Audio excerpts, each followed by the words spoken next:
नमस्ते। आज हम एक ऐसे त्योहार की बात करने वाले हैं जो दीपावली के पूरे उत्सव की कह सकते हैं शुरुआत करता है, धनतेरस। ये कार्तिक महीने के कृष्ण पक्ष की तेरस को मनाया जाता है और हम सब जानते हैं कि इस दिन खरीदारी होती है, सोना चांदी खरीदते हैं लोग। लेकिन क्या ये बस इतना ही है? हमारे पास जो जानकारी है, जो स्रोत हैं, वो कुछ और ही कहानी बताते हैं। मतलब पौराणिक कथाएं हैं, कुछ मान्यताएं हैं और आज के ज़माने में इसका क्या रूप है, वो सब।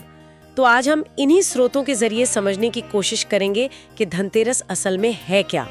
ये भगवान धन्वंतरी कौन थे, इनका क्या लेना देना है इस दिन से, और वो जो यमराज के लिए दिया जलाते हैं, क्यों जलाते हैं, उसके पीछे क्या बात है, और आजकल हम इसे कैसे मनाते हैं। तो ये सब समझने के लिए एक गहराई में उतरते हैं। चलिए शुरू करते हैं। तो सबसे पहले यही शब्द लेते हैं, धनतेरस।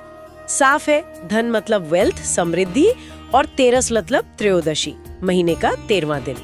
तो नाम से तो लगता है कि हाँ, ये धन से जुड़ा हुआ दिन है, दीपावली से 2 दिन पहले आता है। पर क्या ये सिर्फ मतलब पैसे सोने की ही बात है? पैसा नहीं है। धनतेरस के पीछे 3 मुख्य बातें हैं: स्वास्थ्य, लंबी उम्र यानी दीर्घायु, और समृद्धि। और समृद्धि भी सिर्फ पैसों वाली नहीं, बल्कि पूरी तरह से संपन्नता। और इसकी जड़ जाती है समुद्र मंथन तक। माना जाता है कि इसी दिन 2 बहुत महत्वपूर्ण चीजें हुई थी। एक तो धन की देवी लक्ष्मी जी प्रकट हुई, और दूसरे आयुर्वेद के जनक भगवान धन्वंतरी, वो भी इसी दिन समुद्र से निकले थे। तो ये त्योहार शुरू से ही हेल्थ और वेल्थ दोनों का कॉम्बिनेशन रहा है। भगवान धन्वंतरी, हाँ, ये नाम सुनते ही एकदम से स्वास्थ्य, आयुर्वेद, चिकित्सा, ये सब दिमाग में आता है। और स्रोतों में इनकी जो कहानी है वो सीधे समुद्र मंथन से जुड़ी है ना? वो तो बहुत ही बड़ी कहानी है अपने आप में। बिल्कुल, समुद्र मंथन तो एक महागाथा है।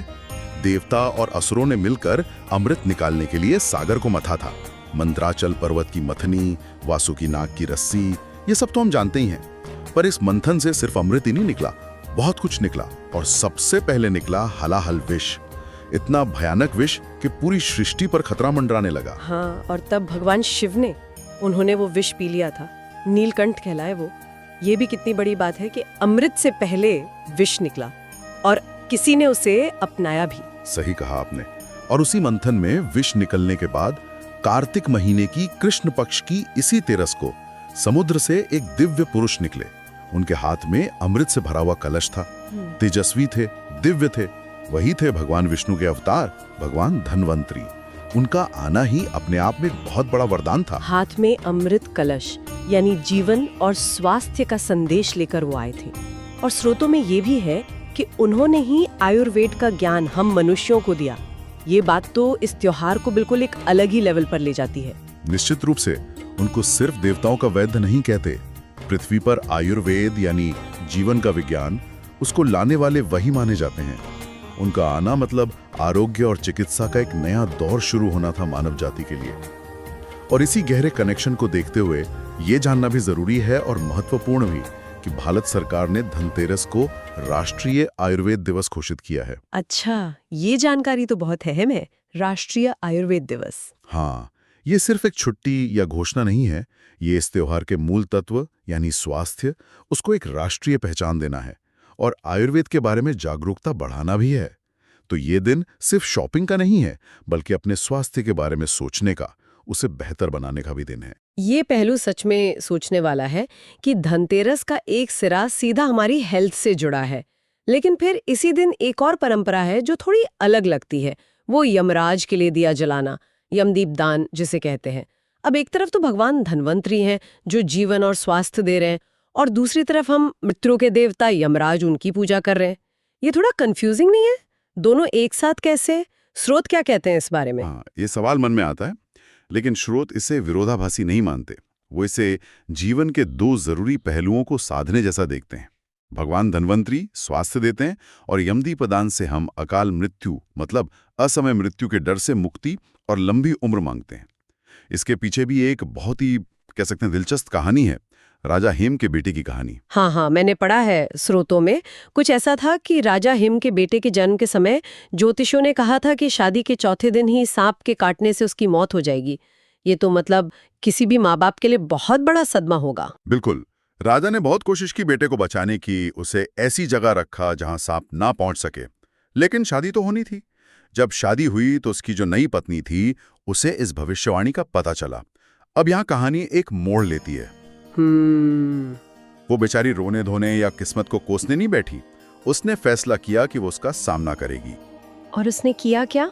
स्रोतों में लिखा है कि शादी के चौथे दिन की रात उसने अपने पति को सोने ही नहीं दिया। ये भी बड़ी हिम्मत की बात रही होगी उस समय। हाँ, पति को जगाए रखा, कहानियां सुनाती रही, गीत गाती रही। लेकिन जो सबसे स्मार्ट काम उसने किया, उसने अपने कमरे के दरवाजे पर और पूरे घर में इतने दिए जला दिए, इतने दिए कि रात में भी दिन जैसा उजाला हो गया। और सिर्फ इतना ही नहीं, उसने अपने जितने भी गहने थे, सोना, चांदी, हीरे मोती, सब दरवाजे पर ढेर लगा दिए। एक तरह से रोशनी और दौलत की दीवार खड़ी कर दी। अरे वाह, ये तो कमाल की स्ट्रैटेजी थी, रोशनी और धन की दीवार। हाँ, अच्छा तो फिर जब यमराज आए सांप के रूप में, तब क्या हुआ? जैसा उसने सोचा था बिल्कुल वैसा ही हुआ। जब यमराज सांप बनकर आए तो दरवाजे पर इतनी तेज रोशनी और गहनों की वो चकाचौंध देखकर उनकी आंखें चौंधिया गई। वो अंदर घुस ही नहीं पाए। कहते हैं वो गहनों के उसी ढेर पर बैठ गए और इंतजार करते रहे। उधर पत्नी पति को जगाए रखी। सुबह हो गई, यमराज का वक्त निकल गया और उन्हें खाली हाथ लौटना पड़ा। राजकुमार बच गया। वाह, मतलब उस लड़की की समझदारी, उसका प्यार, उसकी हिम्मत, उसने यमराज को भी लौटा दिया। ये कहानी तो सिर्फ दिया जलाने की नहीं है, ये तो मुश्किल में हिम्मत और दिमाग से काम लेने की भी कहानी है। बिल्कुल सही। और इसी अद्भुत घटना के बाद से यमदीपदान की परंपरा शुरू हुई। ये मान्यता बन गई कि धनतेरस की शाम को घर के मुख्य दरवाजे के बाहर दक्षिण दिशा की तरफ मुंह करके, क्योंकि दक्षिण यम की दिशा मानी जाती है, यमराज के नाम का एक दिया जलाने से परिवार पर अकाल मृत्यु का खतरा टल जाता है। तो ये दीपक सिर्फ एक दिया नहीं है, ये यमराज से एक प्रार्थना है कि परिवार सुरक्षित रहे, सबको लंबी उम्र मिले। तो देखिए, धनवंतरी से स्वास्थ्य मिला और यमदीपदान से आयु की रक्षा हुई। दोनों पहलू जुड़ गए। तो स्वास्थ्य हो गया, लंबी उम्र हो गई। अब तीसरा स्तंभ समृद्धि, और समृद्धि मतलब देवी लक्ष्मी। स्रोतों के हिसाब से वो भी इसी दिन प्रकट हुई थी, समुद्र मंथन से। हाँ, कई स्रोत यही मानते हैं। जैसे भगवान धनवंतरी अमृत कलश लेकर निकले, वैसे ही समुद्र मंथन से बहुत सारे रत्नों के साथ धन और ऐश्वर्य की देवी माँ लक्ष्मी भी इसी कार्तिक कृष्ण त्रयोदशी को प्रकट हुई थी। इसीलिए धनतेरस का दिन लक्ष्मी जी की पूजा के लिए भी बहुत शुभ माना जाता है। एक तरह से दीपावली की जो मुख्य लक्ष्मी पूजा होती है, उसकी तैयारी इसी दिन से शुरू हो जाती है। और शायद इसीलिए इस दिन नई चीजें खरीदने का इतना रिवाज है। बर्तन है, सोना चांदी है, झाड़ू भी खरीदते हैं लोग। इसके पीछे क्या लॉजिक है? ये बस एक परंपरा है या इसका भी कोई मतलब है? परंपरा तो है ही, पर हर चीज के पीछे एक सिंबोलिज्म, एक प्रतीकात्मक अर्थ भी जुड़ा है। स्रोत इस बारे में बताते हैं। जैसे सोना या चांदी है, ये सबसे पॉपुलर है। इसे मानते हैं स्थायी लक्ष्मी का प्रतीक, मतलब ऐसी समृद्धि जो टिकी रहे, बढ़ती रहे, इन्वेस्टमेंट की तरह। अच्छा। फिर बर्तन हैं, खासकर पीतल या तांबे के। ये घर में अन्न धन की बरकत और संपन्नता दिखाते हैं। खाली बर्तन नहीं लाते घर, उसमें कुछ अनाज या मिठाई डालकर लाते हैं। हाँ, ये मैंने सुना है। फिर है झाड़ू। ये सुनने में थोड़ा अजीब लग सकता है। हाँ, झाड़ू क्यों? इसका सिंबोलिज्म बहुत गहरा है। झाड़ू क्या करती है? घर से गंदगी, मैल यानी दरिद्रता और नेगेटिविटी को बाहर निकालती है। तो नई झाड़ू खरीदना मतलब घर में नई ऊर्जा, साफ सफाई और सकारात्मकता का स्वागत करना, पुरानी हटा के नई लाना। अच्छा, ये लॉजिक तो सही है। फिर दीपक हैं। दीपक तो खुद ही रोशनी, ज्ञान और जीवन का प्रतीक हैं। नए दीपक खरीदना मतलब आने वाले त्योहार, दिवाली की तैयारी भी है और घर में पॉजिटिविटी लाना भी। कुछ लोग साबुत धनिया या नमक के पैकेट भी खरीदते हैं। धनिया को भी धन का प्रतीक मानते हैं और नमक को भी संपन्नता और बुरी नजर हटाने वाला माना गया है। तो मान्यता यही है कि धनतेरस के शुभ मुहूर्त में अगर श्रद्धा से ये चीजें खरीदी जाएं तो घर में साल भर बरकत रहती है और लक्ष्मी जी प्रसन्न रहती हैं। ये तो काफी दिलचस्प है कि हर चीज का अपना एक मतलब है। ये सिर्फ खर्च करना नहीं है, बल्कि सोच समझकर घर में शुभता लाने का एक तरीका है। अच्छा, ये तो हो गई पौराणिक बातें, परंपराएं। क्या स्रोतों में कहीं इसके साइंटिफिक या एस्ट्रोलॉजिकल एंगल का भी जिक्र है? क्योंकि आजकल लोग इन चीजों को भी जानना चाहते हैं। हाँ, कुछ इशारे मिलते हैं। ज्योतिष की बात करें तो कुछ मान्यताओं के अनुसार धनतेरस के दिन ग्रहों की पोजीशन, खासकर सूरज और चांद की, कुछ ऐसी होती है कि सोना चांदी जैसी धातुएं, मेटल्स, वो माहौल से पॉजिटिव एनर्जी को ज्यादा अच्छी तरह से खींच सकती हैं और स्टोर कर सकती हैं। ये एक तरह से इस दिन सोना चांदी खरीदने की परंपरा को सपोर्ट करता है। हालांकि ये पूरी तरह ज्योतिषीय विश्वास का मामला है। और हेल्थ के नजरिए से हमने भगवान धन्वंतरी और आयुर्वेद की बात की थी शुरू में। हाँ, क्या उसका कोई प्रैक्टिकल कनेक्शन है इस टाइम से? बिल्कुल है, और वो काफी लॉजिकल भी लगता है। देखिए, धनतेरस कब आता है? जब मौसम बदल रहा होता है, शरद ऋतु आ रही होती है, सर्दियों की हल्की सी आहट होती है। ये वो टाइम होता है जब हवा में नमी, तापमान में उतार चढ़ाव, इन सब के कारण इन्फेक्शन और बीमारियां फैलने का रिस्क बढ़ जाता है। आयुर्वेद हमेशा कहता है कि जब मौसम बदले तो खास ध्यान रखो, अपनी इम्यूनिटी बढ़ाओ, आसपास सफाई रखो। अब धनतेरस के आसपास क्या होता है? घरों की डीप क्लीनिंग होती है, लिपाई पुताई होती है, पुराना बेकार सामान हटाया जाता है और फिर दिए जलाए जाते हैं। ये सारी प्रक्रियाएं कहीं ना कहीं हमारे आसपास के माहौल को शुद्ध करती हैं, कीटाणुओं को खत्म करने में मदद करती हैं, एक पॉजिटिव हेल्दी माहौल बनाती हैं। दिए का धुआं भी एंटीबैक्टीरियल माना जाता है। हाँ, ये तो है। तो ये त्योहार हमें अनजाने में ही सही स्वास्थ्य की रक्षा करने वाले आयुर्वेदिक सिद्धांतों पर चलने के लिए मोटिवेट करता है। ये सच में, जैसा हमने कहा था, स्वास्थ्य और समृद्धि का संगम है। एक कनेक्शन तो बहुत ही नेचुरल लगता है। मतलब ये परंपराएं सिर्फ आस्था की बातें नहीं है, उनमें उस समय के समाज की प्रैक्टिकल समझ और जरूरतें भी झलकती है।